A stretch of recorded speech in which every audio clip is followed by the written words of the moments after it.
দমদমের বেদিয়াপাড়ায় পুড়িয়ে খুনের চেষ্টা, অভিযুক্ত সাগরেদকে বাঁচাতে এবার আসরে কাউন্সিলর মৃন্ময় দাস। হাসপাতালে ঢুকে অগ্নিদগ্ধকে হুমকি কাউন্সিলরের। মূল অভিযুক্ত সুমনের নাম বাদ দিতে চাপ দক্ষিণ দমদমের কাউন্সিলর মৃন্ময় দাসের বিরুদ্ধে অভিযোগ। সরাসরি চলে যাব, আমার সঙ্গে আমার প্রতিনিধি অনুপ রয়েছে, অনুপের সঙ্গে কথা বলবো। অনুপ, কাউন্সিলর মৃন্ময় দাস গতকাল যে ঘটনার পর তিনি বলেছিলেন যে এটা নিছকই একটা দুর্ঘটনা।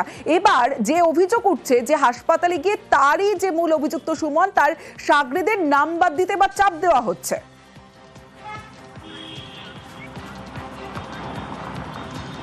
দক্ষিণ দমদম পৌরসভার যে বেদিয়াপাড়া এলাকা, সেই বেদিয়াপাড়া এলাকায় রঞ্জিত কর্মকার নামে যুবককে একেবারে যে গায়ে পেট্রোল দিয়ে আগুন ধরিয়ে দেওয়ার চেষ্টার ঘটনা কিন্তু একেবারে সেই যে ঘটনা ইতিমধ্যেই যে কাউন্সিলর মৃন্ময় দাস 11 নম্বর, তার বিরুদ্ধে কিন্তু যে চাঞ্চল্যকর অভিযোগ উঠছে যে দক্ষিণ দমদম এই কাউন্সিলর তিনি কিন্তু গতকাল যেহেতু আরজিকর হাসপাতালে তিনি গিয়েছিলেন, ভিজিটিং আওয়ার্সের বাইরের সময় তিনি গিয়েছিলেন এবং সেখানে কয়েকজন অনুগামীকে নিয়ে কিন্তু একেবারে চাপ সৃষ্টি করা হচ্ছে এবং বলা হচ্ছে যাতে মূল যে অভিযুক্ত সুমন বন্দ্যোপাধ্যায় এলাইস বাগান, তার নাম বাদ দিতে হবে এবং বাকি দুজনকে তিনি গ্রেপ্তার করিয়ে দেবেন। এছাড়া পরিবারের পক্ষ থেকে আরো যে চাঞ্চল্যকর দাবি করা হচ্ছে, বলা হচ্ছে ভিডিও রেকর্ড করা হয়েছে যে কোনোভাবে যাতে চাপ দেওয়া হচ্ছে, কোনোভাবে বাগানের নাম যাতে বাদ দেওয়া যায় এখান থেকে, বাকিদেরকে এই ঘটনায় বাগান সম্পূর্ণভাবে জড়িত ছিল না। এই যে চাপ দেওয়ার সৃষ্টির অভিযোগ উঠছে পরিবারের পক্ষ থেকে বারবার বলা হচ্ছে, কিন্তু এই যে গোটা ঘটনা, সেই ঘটনায় কিন্তু কাউন্সিলর মৃন্ময় দাস তিনি অভিযোগ অস্বীকার করে তিনি বলছেন মিথ্যা অভিযোগ করা হচ্ছে, তিনি দলের কর্মী, সেই কারণে দেখতে গেছিলেন, সেটা কোনো বিষয় ছিল না। কিন্তু পরিবারের পক্ষকে দাবি করা হচ্ছে চাপ সৃষ্টি করা হচ্ছে এবং জোর করে কিন্তু একেবারে এভাবে বয়ানে নাম বাদ দেওয়ার কথা বলা হচ্ছে। আর এখানেই কিন্তু প্রশ্ন উঠছে, যখন ঘটনা ঘটে প্রথমে কিন্তু কাউন্সিলর মৃন্ময় দাস তিনি নিছক দুর্ঘটনা বলেছেন, পরবর্তী ক্ষেত্রে গতকাল রাতে তিনি জানাচ্ছেন এই ঘটনায় যারা আছে তারা প্রত্যেকে গ্রেপ্তার হবে, অর্থাৎ কাউন্সিলর যে ভোল বদল সেটা কিন্তু একেবারে স্পষ্ট হচ্ছে।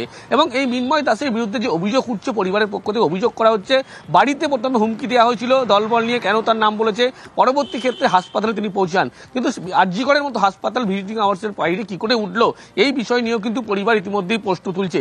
যদিও গোটা বিষয়টি ইতিমধ্যেই পুলিশ খতিয়ে দেখছে এমনটা বলা হচ্ছে, কিন্তু পুলিশের পক্ষ থেকেও এখনো পর্যন্ত কাউকে গ্রেপ্তার করা সম্ভব। 3 জন অভিযুক্ত, এই 3 অভিযুক্ত এখনো পর্যন্ত অধরা। যদিও এখনো পর্যন্ত মৃন্ময় দাস তিনি কিন্তু জানাচ্ছে তিনি শুধুমাত্র হাসপাতালে গিয়েছিলেন দলের কর্মী, সেই কারণে দেখার জন্য। কিন্তু পরিবার যে অভিযোগ করছে চাপ সৃষ্টি করা হচ্ছে, যেহেতু মূল অভিযুক্ত সুমন বন্দ্যোপাধ্যায়কে বাঁচানোর মরিয়া চেষ্টা করছে, তার কারণ সুমন বন্দ্যোপাধ্যায়ের হাতে কিন্তু মাথার উপরে কিন্তু হাত রয়েছে কাউন্সিলর মৃন্ময় দাসের, সেই কারণেই কাউন্সিলর কিন্তু একবারে আসরে নেমে এই অভিযুক্তকে বাঁচানোর চেষ্টা করছে বলে এমনটাই পরিবার অভিযোগ করছে।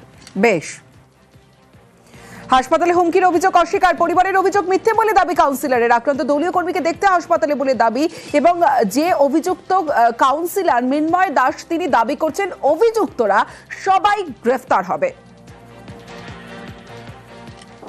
এসব ওখানে আমি গেছিলাম, আমি তাকে দেখে এসেছি, সে আমার পুরনো লোক, আমার সাথে কাজ করতো আগে, অনেক আগে, এবং সে আবার তার কাছে গেলে সে আবার বিবৃতি দিয়ে দেবে, আমার কথা বলবে যে আমি কেমন লোক বা আমি কারোর নাম তোলার জন্য তাকে বলেছি কিনা, সে সম্পূর্ণ বলে। আমি কেন বলতে যাব?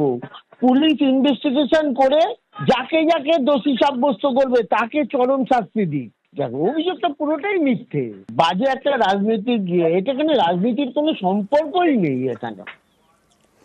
বৃহস্পতিবার সকালে অবশ্য এই কাউন্সিলর মৃন্ময় দাস, তার মুখে ছিল দুর্ঘটনার তত্ত্ব। কি বলেছিলেন শোনাবো। এরা একসাথে সব পুজো করেছে, রাত্রিবেলা সব ভাসান দিয়ে ফেরার পথে বাইকের কাঠ তেল শেষ হয়ে গেছে, এক বাইক থেকে আরেক বাইকে তেল ভরতে গিয়ে সব সিগারেট খাচ্ছিল, সবাই মদ্যপ অবস্থায় ছিল। তারপর ওই ছিটে গিয়ে তার পিঠে পেট্রোল হলে একটুখানি সিগারেটের ধোয়াতেই পেট্রোল লেগে যায়, তার পিঠটা পুড়ে গেছে। এটা অ্যাক্সিডেন্টলি ঘটে গেছে। কলোনির ছেলেরা সাধারণত সবাই তৃণমূলের ছত্র ছায় থাকে বা তৃণমূল সংগঠন করে, এই নিয়ে রাজনৈতিক রং কিছুজন লাগাবার চেষ্টা হচ্ছে, এখানে কোনো লাভ হবে না, এখানে কোনো রাজনৈতিক রং নেই।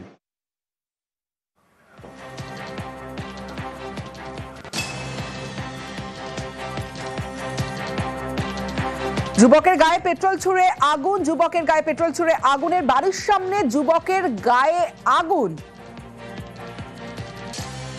দক্ষিণ দমদমে পুড়িয়ে মারার চেষ্টা। বিভৎসভাবে পুড়ে গেছে, পুড়ে যেতে ওকে হসপিটালে নিয়ে গেছে, নিয়ে যেতে সঙ্গে সঙ্গে ভর্তি নিয়েছে। পেট্রোল ঢেলেছে, এবার পেছন দিয়ে ঢেলেছে, এবার বলছে ইয়ার্কির মাধ্যমে সামনে পুড়বে পেছনে পুড়বে কি করে? তাহলে এরকম আগুন ধরিয়ে দিয়েছে ওরা। সুমন ব্যানার্জি, সুশান্ত দাস আর সাগর, এরা পাড়ারই ছেলে, আমাদের পাড়ারই ছেলে। রাজনৈতিক তৃণমূলে সব। মিনময় দাস কাউন্সিলর আমাদের বাড়িতে একবারও আসেনি জিজ্ঞাসা করতে যে পেশেন্টটা কেমন আছে বা কি হয়েছে না হয়েছে, কি করে হয়েছে, কিচ্ছু জিজ্ঞাসা করতে আসেনি। বুধবার রাত 12টা নাগাদ হামলা, পুরনো বিবাদ নিয়ে পাড়ার ছেলেদের সঙ্গে বচসা।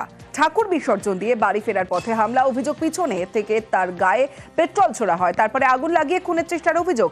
আরজিকর হাসপাতালে ভর্তি রঞ্জিত কর্মকার, পুড়ে গিয়েছে শরীরের 30%, অবস্থা আশঙ্কাজনক। কাউন্সিলর আমাকে এসে বলছে তুই নাকি শাহজাহান বলেছিস, হুমকি দিচ্ছে। আমি আমাদের 11 নম্বর কাউন্সিলরকে আমি শাহজাহান বলিনি, কিন্তু যারা করছে এরা শাহজাহানের থেকে বেশি। ঘটনাটা আমি দেখেছি ফার্স্ট, তখন ওইখানে আগুন জ্বালিয়ে চলে যা ভোর 5টা বাজে। আমার বাড়িতে গিয়ে বলছে আমাকে বাঁচান। আমি তখন কি বলছি, তোর কি হয়েছে? বলছেন আমাকে 3 জন পেট্রোল দিয়ে আগুন দিয়ে দিয়েছে। আমরা আতঙ্ক, সত্যি আতঙ্ক।